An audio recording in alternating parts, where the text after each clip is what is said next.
নমস্কার, আমি ডক্টর বুধসত্ত্ব খান চলে এসেছি সহজ শেয়ার বাজারের আরেকটি নতুন এপিসোড নিয়ে। প্রিয় বন্ধুরা, আশা করি সবাই ভালো আছেন এবং সুস্থ আছেন।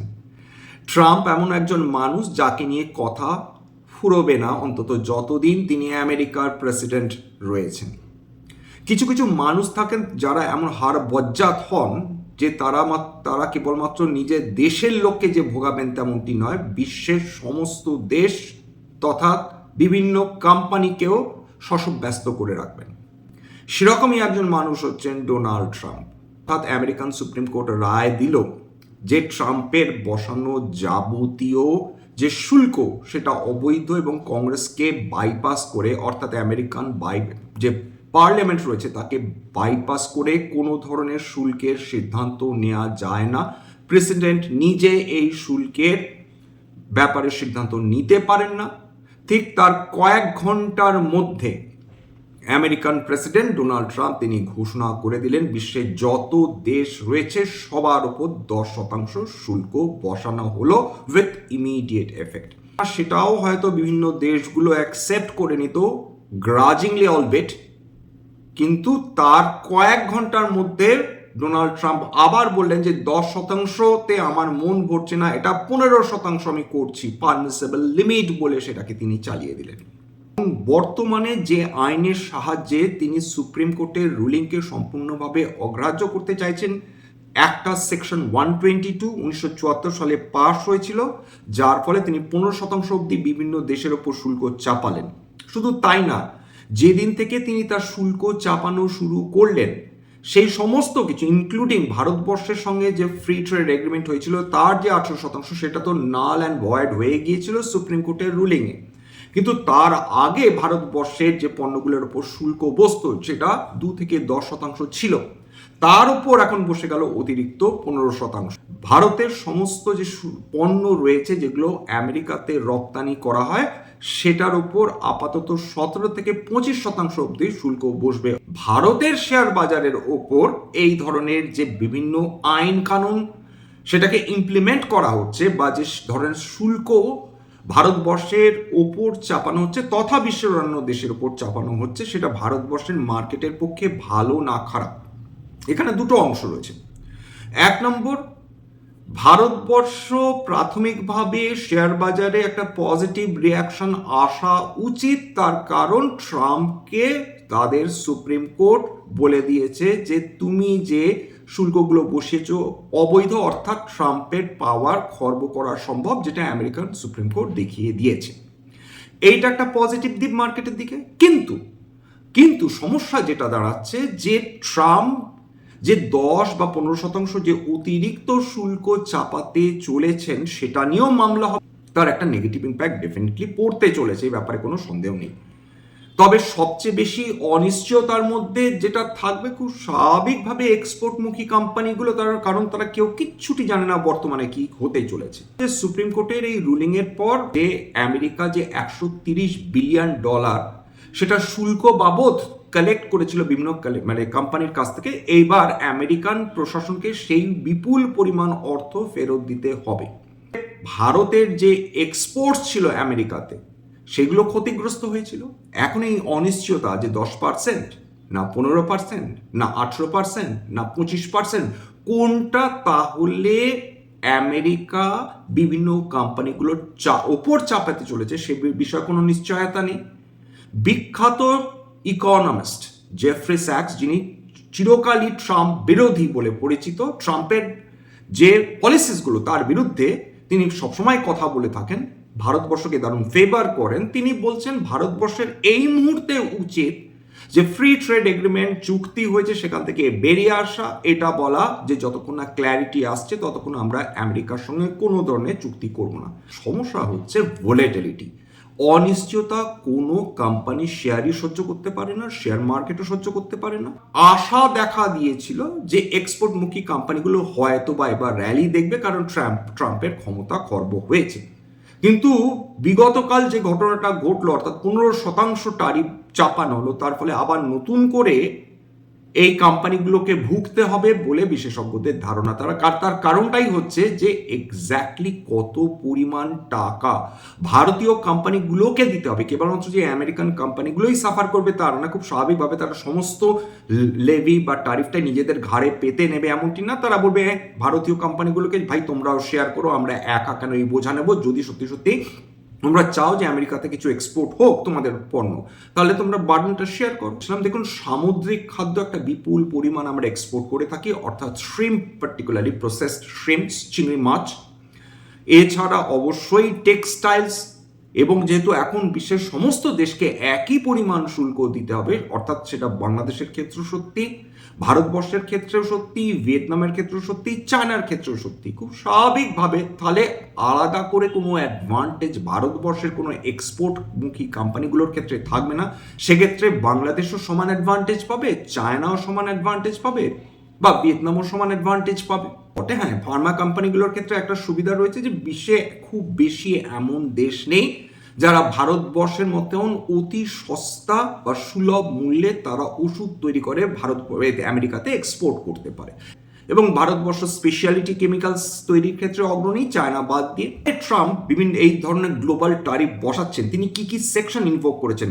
সেকশন 122, সেকশন 232 এবং 301। 301টা ভীষণ সিগনিফিকেন্ট, সেকশন 301। সেখানে বলছেন আনফেয়ার ট্রেড প্র্যাকটিসেস, খুবই অপমানজনক কথা।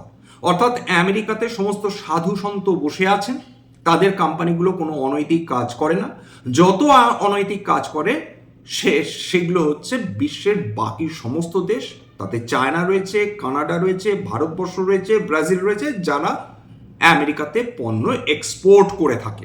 আমরা আমাদের আমেরিকাকে চুষতে চাইছি, যেটা তিনি ক্যাটেগরিক্যালি বলছেন যে আমেরিকাকে এরা দুর্মুষ করে দিয়েছে এতদিন ধরে, সুতরাং আমি 15% ট্যারিফ লাগাবো, সুপ্রিম কোর্ট যা পারে করে নিক।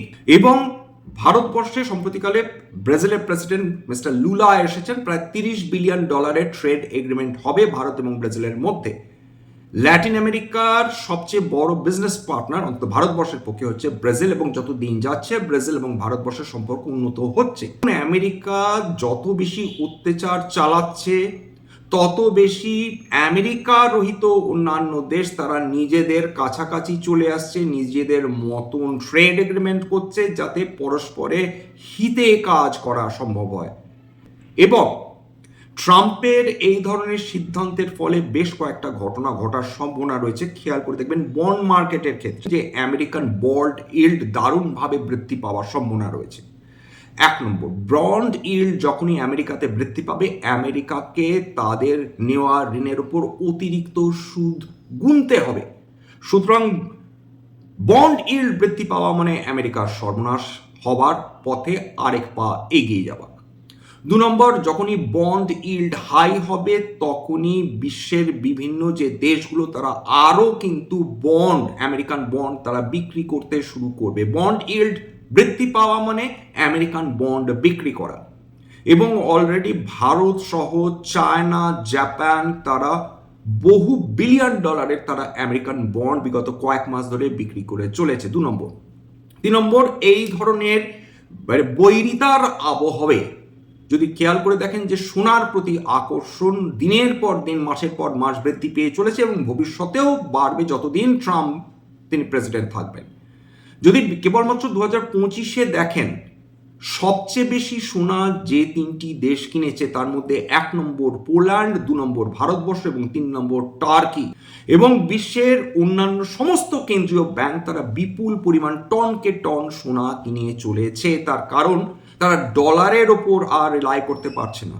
ডলার ইন্ডেক্স আবার 98-এর নিচে নেমে যাচ্ছে, অর্থাৎ ডলার অন্যান্য কারেন্সির তুলনায় নিজের শক্তি ধরে রাখতে পারছে না। ডলার ইন্ডেক্স যত শক্তি ক্ষয় করবে, তত কিন্তু বিভিন্ন কমোডিটির দাম বৃদ্ধি পাওয়ার সম্ভাবনা অধিকতর হয়। সোনা, রূপো, প্ল্যাটিনাম, কপার, যাই বলুন না কেন। বিশেষজ্ঞরা অনেক রকম কিন্তু আশঙ্কা তাদের মনের মধ্যে কাজ করছে। তাদের মধ্যে একটাই আশঙ্কা, ট্রাম্প নিজের থেকে দৃষ্টি ফেরাতে ইরানকে আক্রমণ করে বসবেন না তো। বিশেষত যেভাবে আমেরিকার নৌবহর শক্তি বৃদ্ধি করে চলেছে, ট্যারিফ ট্যান্ট্রাম থাকতে চলেছে, সোনা রূপোর দাম অনিশ্চয়তার মধ্যে থাকবে, আমেরিকান বন্ড ইল্ড বৃদ্ধি পেলে যেরকম আমেরিকার ক্ষতি, ঠিক একইভাবে ভারতবর্ষের ক্ষেত্রেও ক্ষতি হওয়ার সম্ভাবনা। কীরকম? দেখুন, ইউজুয়ালি বন্ড ইল্ড যখন বৃদ্ধি পায় তখন অতিরিক্ত ইল্ডের লোভে যে ভারতবর্ষে বিনিয়োগ করে থাকা ফরেন ইনস্টিটিউশনাল ইনভেস্টার্সরা তারা আরও বেশি শেয়ার বিক্রি করে নিজেদের দেশে ফিরে যান, কারণ সেখানে হাই বন্ড ইল্ড রয়েছে, অর্থাৎ যে পরিমাণ টাকা তারা বিনিয়োগ করবেন তার থেকে অনেক বেশি তারা কিন্তু বন্ড ইল্ড পাবেন। ট্রাম্প সম্বন্ধে একটা ব্যাপার তো বিভিন্ন দেশ নিশ্চিন্ত হয়ে গেছে যে ট্রাম্পের কাছে বন্ধুত্ব বলে, ব্যক্তিগত বন্ধুত্ব বলে কিছু নেই। সমস্ত কিছু কিন্তু, সমস্ত রিলেশনশিপ হচ্ছে ট্রানজ্যাকশনাল, কেবলমাত্র টাকার ওপর নির্ভরশীল। যারা ডোনাল্ড ট্রাম্পকে কিছু দেওয়ার প্রতিশ্রুতি দিয়েছে সেই দেশগুলোর প্রতি ডোনাল্ড ট্রাম্প নরম মনোভাব দেখিয়েছেন। যে দেশগুলোর সঙ্গে তিনি কূটনীতিতে এঁটে উঠতে পারবেন না বা যাদের সঙ্গে শক্তি সমান সমান, যেমন চায়না বা রাশিয়া, তাদের সঙ্গে তিনি নরম ভাষায় কথা বলবেন।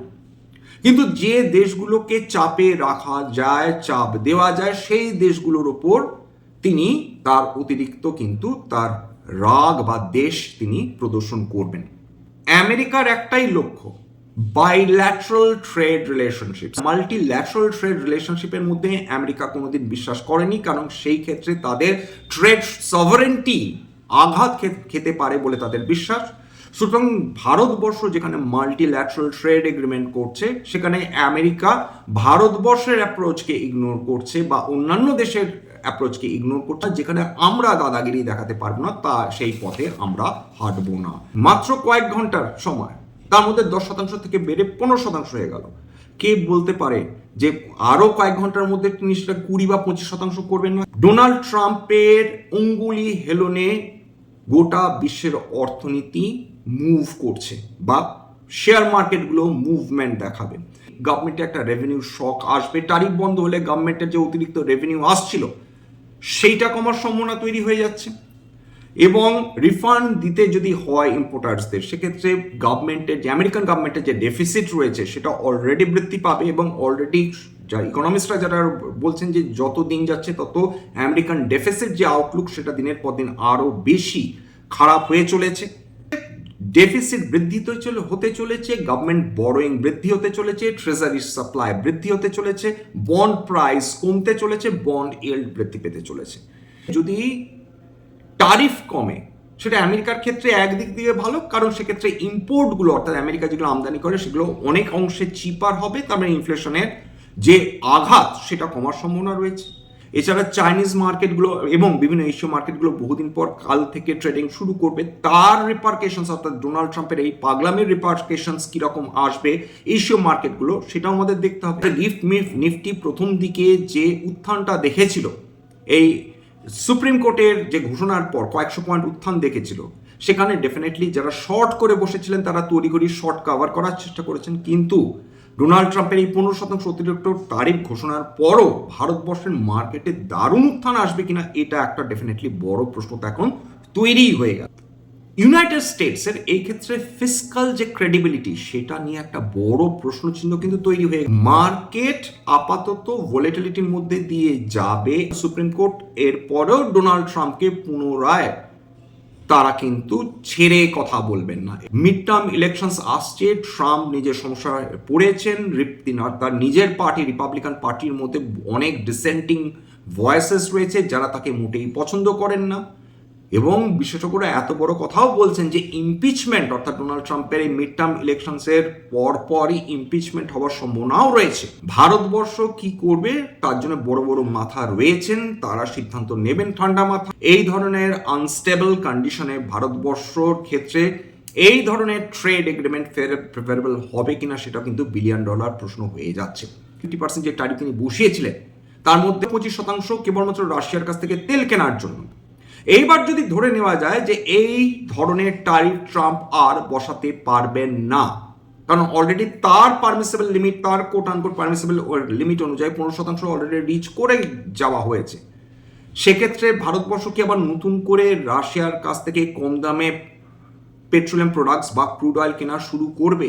চ্যানেল ডিসক্লেমার, এটা কেবলমাত্র একটা এডুকেশন চ্যানেল। বাঙালি বিনিয়োগকারীদের ইনভেস্টার অ্যাওয়ারনেস বৃদ্ধির জন্য কোনো ধরনের অ্যাসেটের buy sell recommendation, suggestion, advice এমনকি ইনফ্লুয়েন্স করার প্রচেষ্টা নেই। আমার কথা শুনে যদি কোনো অ্যাসেটে বাই সেল সিদ্ধান্ত নেন, ক্ষতির মুখোমুখি হতে পারেন। সুতরাং সবসময় একজন সেবি রেজিস্টার্ড ইনভেস্টমেন্ট অ্যাডভাইজারের পরামর্শ নেওয়ার চেষ্টা করবেন বা নিজের ডিউ ডিলিজেন্স করবেন, সেক্ষেত্রে আপনারা উপকৃত হলেও হতে পারেন। সবার শেষে যেটা বলি, যদি এই ধরনের এপিসোড আপনাদের ভালো লাগে, প্লিজ একটা লাইক দেবেন, প্লিজ সাবস্ক্রাইব করবেন, এবং যদি সত্যি মনে আমার বাঙালি ভাই বোনদের জীবনে একটুখানি ভ্যালু অ্যাড করতে পেরেছি, প্লিজ নিজের গ্রুপে শেয়ার করে দেওয়ার চেষ্টা করবেন, যাতে বহু বাঙালি বিনিয়োগকারীর কাছে এই ধরনের এপিসোড পৌঁছে যায়। নমস্কার।